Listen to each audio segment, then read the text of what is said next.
Hey guys, before we get to the video, for more tips and tricks in the heating and air industry, please click that subscribe button. Thank you. Hey guys, Josh for Griffin Air and the new HVAC Guide. Wanted to do a video because we all know there are shisty heating and air companies out there that are giving us all a bad name. How can you spot one if everyone coming in your home is a stranger? This video is not for you if you already have someone you trust, someone that you depend on, someone that you have a relationship with already. That is not for you. But this video is for you folks that are getting quotes. You're having different companies that are coming in your house for the first time. And how can you know if someone is genuine, someone that's being honest and you're going to be happy that you did business with? So what are some of the red flags that you can watch out for before you're being taken advantage of? Unfortunately, there's no crystal ball. There's no way to find out if someone's a scam artist and they're just saying the right things before they take advantage of you. I wish it wasn't true, but there are people out there that can just tell you what you want to hear until it's too late. So I believe there are 3 things that you can watch out for that will allow you to tell if someone you are about to do business with is genuine, honest, and someone that has your best interests at heart. First, whether or not they have a contract in place. This is a big one because there are so many companies out there, even though you're about to spend thousands of dollars with them, they will ask you to do business with them without a contract. And some of them, even if you request one, have no interest in doing a contract. You see, if you do a contract, they're now bound to that contract. There's a paper trail. Now, of course, they can still be shisty even after you have a contract in place, but at least you'll be able to read the contract up front and see if there are any red flags just from reading the contract. If someone is not willing to do some sort of agreement in writing, you may want to run.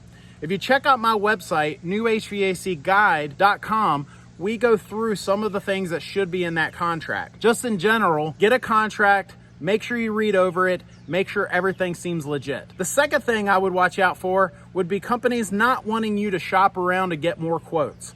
I'm not saying it's always a bad thing to go ahead and do business with someone that's giving you the warm fuzzies. But what I'm saying is, if a company is trying to close the sale and has no interest in you shopping around getting other quotes, that may be a red flag. I love for my customers to get other quotes because they have a front row seat to seeing what we do right and wrong versus someone else. That's not to say that you should price shop and always go with the lowest bid. I'm just saying, I think getting more quotes is about talking to more than one contractor, getting different opinions, and seeing if you can compare apples to apples. See if somebody gives you the warm fuzzy. See if somebody makes you feel good about doing business with them. You're about to make a big decision and you should definitely get more than one quote, especially if you're doing business with someone for the first time. The last thing I would watch out for is if someone is too busy to even return your call or hard to get in touch with.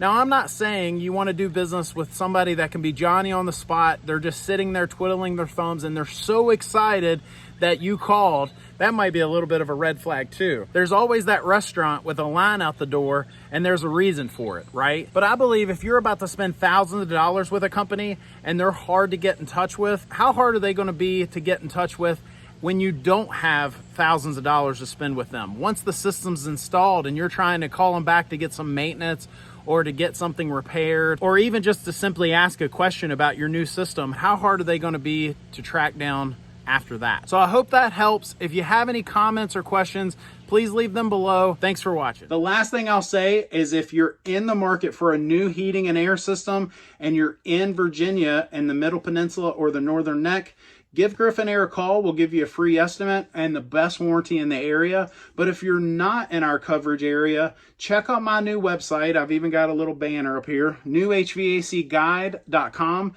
Check out that site because we've put so much information on there. It's as if I wrote a book telling folks, hey, here's the good and the bad.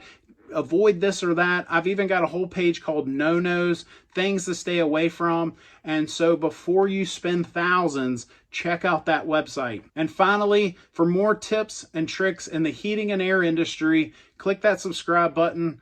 Thanks for watching.